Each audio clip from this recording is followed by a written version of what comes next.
সামনে যে মূল আকর্ষণ কৃষ্ণচূড়া ফুল গাছ, এই জায়গাটা হচ্ছে বর্দিয়া স্কুলের সামনে।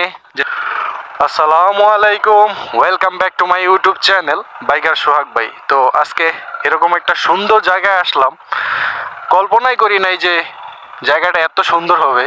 তো সামনে যে মূল আকর্ষণ কৃষ্ণচূড়া ফুল গাছ, এই জায়গাটা হচ্ছে বর্দিয়া স্কুলের সামনে যে ছোট্ট একটা ব্রিজ হয়েছে ওই ব্রিজটার কাছে। তো এখানে একটা কৃষ্ণচূড়া ফুল গাছ লাগাইছে এলাকাবাসী, যার কারণে এদিকের পরিবেশটা যে মারাত্মক লেভেলের সুন্দর। তো এখন যে গরম, এই গরমের তীব্রতার 42 ডিগ্রি যে গরম পড়তেছে এই গাছটার উপরে পড়তেছে, আমগো উপরে পড়তে আছে। তো গাছটা অনেক সুন্দর, সবগুলা ফুল প্রত্যেকটা ডালে ডালে ফুইটে আছে, পরিবেশটা অনেক সুন্দর। এখানে আইসা নিচে বসতেও পারেন বিকেলে বা দুপুরবেলা। এদের সামনে হচ্ছে বর্দিয়া কাজী সুলতান আহমেদ উচ্চ বিদ্যালয়। তো আমরা এখন চলে যাইতেছি চাঁদপুরে। তো চাঁদপুরের যাওয়ার রিজন হচ্ছে আমার বাইকটা সার্ভিসিং করাইতে হবে, আর আমার সার্ভিসিং ডেট লাস্ট ছিল 15 এপ্রিল, কিন্তু আমি ওই দিনকে 14 তারিখ গিয়েছিলাম। তো 14 তারিখ ছিল আমাদের বাঙালির ঐতিহ্য পয়লা বৈশাখ, আর ওই বৈশাখের কারণে সব কিছু বন্ধ ছিল। তো বন্ধ যে থাকবে এটা আমি কল্পনাই করি নাই, তারপর গিয়া দেখি যে বন্ধ। তো যার কারণে পরে আমরা ঘুইরা গাইরা আইসা পড়ি বড় স্টেশন। তো তারপরে আর যাওয়া হয় নাই। এখন উনি আমাকে ম্যানেজার বলছিল যে আপনি 15 তারিখের আগে আইসেন বা 15 তারিখ। তো আমি আজকে হচ্ছে 23 তারিখ, 23 এপ্রিল। তো আজকে গিয়ে দেখবো যে আমার ফ্রি সার্ভিসটা, মানে এটাই লাস্ট, মানে বাইক কেনার পরে 21 মাসের পরে যে সার্ভিসটা 8 নাম্বার সার্ভিসটা পাওয়া যায় ফ্রি সার্ভিস। এর আগে 7 নাম্বার সার্ভিস পেড সার্ভিস করাইলে এই সার্ভিসটা পাওয়া যায়, তবে আমি পেড সার্ভিস করাইছিলাম। তো এখন যেহেতু আমার এটা চইলা গেছে, তো চইলা গেছে বলতে আমাকে 15 তারিখ যাইতে বলছিল, কিন্তু আমি 15 তারিখ যাই নাই। আজকে হচ্ছে 23 এপ্রিল। তো আজকে গিয়ে দেখবো যে টিভিএস এর ম্যানেজার আমাকে ওই ফ্রি সার্ভিসটা দেয় কিনা। তো চলুন যাওয়া যাক। আর যাইতে যাইতে আমরা এই যে মতলব থেকে মুন্সিরহাট যাওয়ার রাস্তা অথবা মতলব থেকে বাবুরহাট যাওয়ার যে রাস্তাটা, এই রাস্তার পরিবেশটা উপভোগ করি। তো চলুন গাইস, আমরা যাইতে থাকি সামনের দিকে। তো আজকে সঙ্গে আছে আমার জামাই RS রোবেল। জামাই বলতে ওনার যে বিয়ে করছে, তো তখন ফলে বিয়ে করছে। কাকা আপনি ফলে বিয়ে করছেন না? ফলে বিয়ে করছেন না? তো উনি ফলে বিয়ে করছে। তো বিয়ে করার স্টোরিটা বলি, আমি স্টোরিটা ভিডিওতে কয়ে দিই আপনাকে। তো RS রোবেলের স্টোরি হচ্ছে সে তার খালতো বোনের সাথে রিলেশন করছে। খালতো বোন বলতে জ্যাঠাতো বোনের, জ্যাঠা তো খালতো বোন আর কি, ওইটা বুঝে নেন যেটা তো খালতো বোন কি। তো ওই খালতো বোনের সাথে রিলেশন করার পরে আমি আমার সম্পর্কে কাকা লাগি। তো ও আমার বলতেছে যে কাকা আপনার একটা সাইন লাগবে, আমাকে একটু সাক্ষী দিতে হইব, আর আপনি আমার যেহেতু কাকা লাগেন তো আপনারা আমি উকিল বাবু হিসেবে রাখবো। তো আমরা চইলা যাই গাজী অফিসে। তো গাজী অফিসে যাওয়ার পরে আমাকে দিয়ে দিল উকিল বাপ। তারপর থেকে আমি ওর হয়ে গেলাম বা উকিল বাপ। তো এখন উনি আমার জামাই। তো আজকে উনি আমারে বলতে আছে যে কাকা আমারে আপনি যদি যান কোথাও ঘুরতে তো তখন আমারে নিয়ে যান। তো আজকে আমার পেজের কমেন্ট করতেছে আর কমেন্ট করতে আছে। আমি একটা ভিডিও আপলোড করেছিলাম যে ইউটিউব থেকে লাখ লাখ টাকা ইনকাম। তো এখানে আমি বললাম যে তো চলো আমরা চলে যাই আজকে চাঁদপুরে। তো কাকাই বললো যে কেন যাইবেন? আমি বললাম যে আমার বাইকটা সার্ভিস করাইতে হবে, যার কারণে আমার চাঁদপুর যাইতে হবে। তো চলুন। তো উনি ওনার বাসা থেকে আইসা বললো। তো তারপর ওনারা নিয়ে আমরা এখন চলে যাইতেছি চাঁদপুরের উদ্দেশ্যে। আর চাঁদপুরের উদ্দেশ্যে যাওয়া যে রাস্তা, এই রাস্তাটা হচ্ছে মুন্সিরহাটের কাছাকাছি আছি এখন আমরা। তো এই রাস্তাটা কিন্তু অনেক সুন্দর, এই রাস্তাটা সবাই চিনেন। এই রাস্তাটা আরো সুন্দর ছিল, গাছগুলা কেটে ফেলছে, আর যার কারণে এখন আমরা মতলবের মানুষ, চাঁদপুরের মানুষ অনেক গরমের মধ্যে বসবাস করতেছি।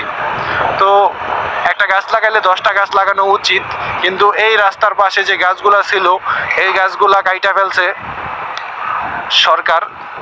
বুঝি না, আমি এই জিনিসটা বুঝি না যে সরকারই বলে গাছ লাগান পরিবেশ বাঁচান, তারপর আবার গাছে প্রত্যেকটা বড় বড় হাইওয়ে রাস্তার গাছগুলা ওনারাই কাইটা ফেলে, যেগুলা গাছগুলা দেখলেও অনেক মায়া লাগে, আসলে শতবর্ষী গাছগুলা ওনারা কাইটা ফেলে। একটা গাছের বয়স 150 থেকে 200 বছর হয়ে থাকে, ওই গাছগুলা কাইটা ফেলে সরকার নিজেরাই, মানে সরকারের নিজস্ব লোকেরাই।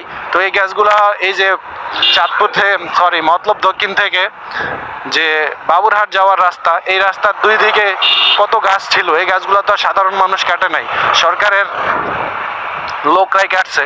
তো ওনাদের উচিত ছিল যে গাছগুলা কাইটা আরো একটা গাছ কাটলে 10টা গাছ লাগানো উচিত।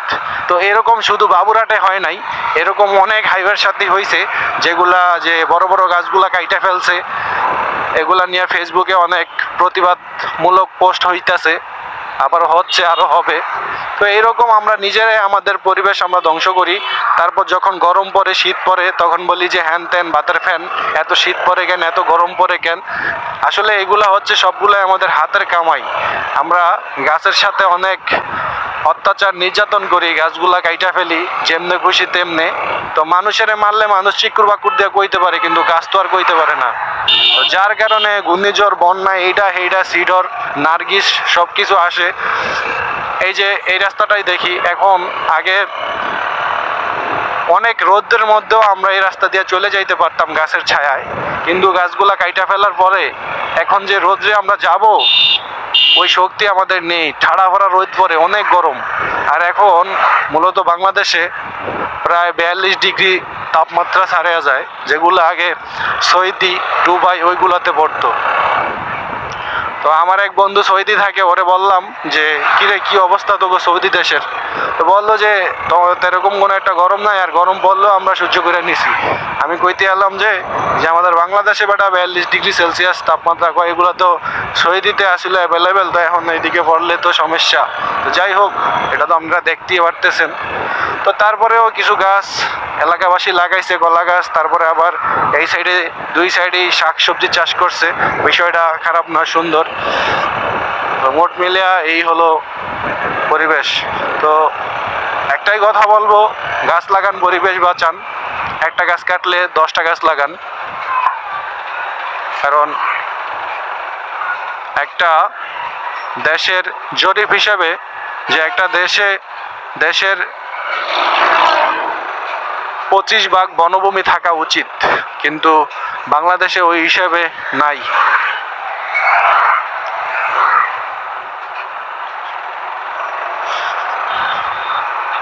এই বাসটার পেছনে, সরি বাস না, এটা তো ট্রাক।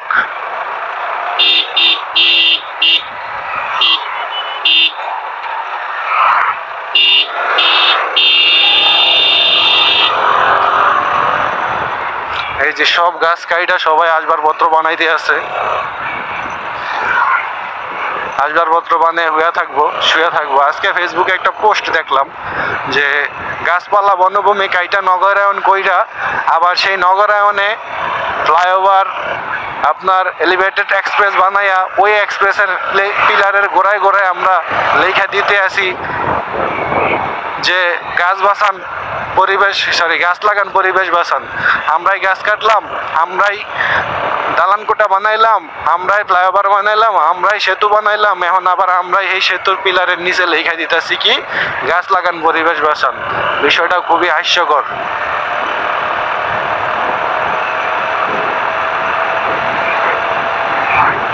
তো এই রাস্তায় বাইক রাইড করে মজা পাওয়া যায়, কারণ এই রাস্তায় দাগটা আছে সুন্দর, আর রাস্তার ঢালাইটাও মাশাআল্লাহ অনেকটাই সুন্দর।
গ্যাস দেখতে দেখতে আমরা বড়দিয়া থেকে চলে আসলাম বাবুরহাট। তো এই যে একটা বট গাছ, এই বট গাছটা ছাড়া গাছের পাশে রাস্তার পাশে দুই দিকে যত গাছ ছিল সবগুলা গাছ কাইটা ফেলছে সরকার। তো এগুলা জানি যে সরকারই কাটছে সরকারের লোকজন। তো যাই হোক, এইগুলা শুধু এই বাবুরহাট আর চাঁদপুরই হয় না, এগুলা অন্যান্য জেলাতেও হয়েছে। যেমন কিছুদিন আগে চট্টগ্রামের যে বড় বড় 100-150 বছরের গাছগুলো কাইটা ফেলতে চাইছে, তবে ওই দিকের স্থানীয় জনগণ বা বিভিন্ন সংস্থার লোকজন আন্দোলন করার পরে যে ওই কাটা বন্ধ হয়েছে। ভাই আমার কইছিলেন 15 তারিখের আগে আইতাম, 14 তারিখে আইছিলাম, আইদি বন্ধ। হ্যাঁ, এখন লাস্ট সার্ভিস আমার এটা। বাইকে আসার সময় আমরা বলতে আসছিলাম যে 14 এপ্রিল আমরা গিয়েছিলাম চাঁদপুর টিভিএস সার্ভিসিং সেন্টারে। তো গিয়ে দেখি যে সার্ভিসিং সেন্টার বন্ধ, যেহেতু পহেলা বৈশাখ ছিল 14 এপ্রিল, যার কারণে টিভিএস সার্ভিসিং সেন্টার এমনকি শোরুমও বন্ধ ছিল।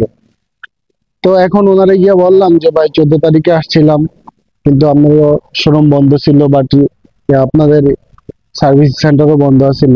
তো উনি বলতেছে যে সমস্যা নাই, এই মাসের মধ্যে যেহেতু আসছেন তাহলে ফ্রি সার্ভিসটা পাইবেন, ভাই আপনারা কইরা দিতেছি এরকম বইলা। তারপর ম্যানেজার আমাকে বললো যাই হোক আপনি যেহেতু এখন আসছেন তো আমাকে বইটা দেন, আমি বইটা দেখে আপনার ফ্রি সার্ভিসটা করে দিতেছি। তো তারপর উনি বইটা নিল, দেখতে পারতেছেন বইটা হাতে নিয়ে দেখলো। তো এখন আমাকে ফ্রি সার্ভিসটা করে দেবে, তো যার জন্য আমাকে কিছুক্ষণ ওয়েট করতে হবে। তো ওয়েট করতে করতে আমরা প্রায় 2 থেকে 3 ঘন্টার মতো ওয়েট করলাম, কারণ এখানে আরো অনেক মানুষজন আসে বাইক সার্ভিস করার জন্য। তো দেখতে পারতেছেন আমার বাইকটা সবকিছু খুলে একেবারে উলঙ্গ করে ফেলছে, কাভার খুলে ফেলছে, সিট কাভার খুলে ফেলছে। তারপর এই যে এই ম্যাকের বাইক কিন্তু দেখতে পারতেছেন হাতুড়ি দিয়ে বাইরে হইতেছে, যা আমার কপালে লাগতে আছে, না সরি কপালে না, আমার মনে লাগতে আছে যে আমার এত শখের বাইক উনি হাতুড়ি দিয়ে বাইরে হইতেছে। তারপর আবার সবকিছু খুলে ফেলছে, যা দেখা আসলেই অনেক খারাপ লাগতে আছে। খারাপ লাগার বিষয়, কারণ বাইক একটা এমন একটা জিনিস, এটা হচ্ছে কি কমো, এটা একটা বইয়ের মতো। তো যারা বাইক কিনে, যারা বাইক চালায়, তারা কিন্তু এই বাইকের ফিলটা বুঝে। তো এখন যেহেতু সবকিছু খুলে ফেলছে দেখা, এই যে এখন আবার উনি সুন্দর করে পরিষ্কার করে দিতেছে। আর বিশেষ একটা কথা হচ্ছে যে আজকে 21 মাস আমি তাদের সেবা নিতেছি চাঁদপুর টিভিএস সার্ভিসিং সেন্টারে। প্রতিটা মানুষের এখানে যারা এই সেবা প্রদান করে আমাদের, প্রতিটা মানুষের ব্যবহার অনেক ভালো। তো সবাই বন্ধু সুলভ, তবে এখানে রিফাত ভাই নামে একজন ছিল, সব সময় আমি ওনার দিয়ে কাজ করাইতাম, ওনার কথাগুলো ভালো লাগতো, তো উনি কাজ ছেড়ে দিয়ে চলে গেছে।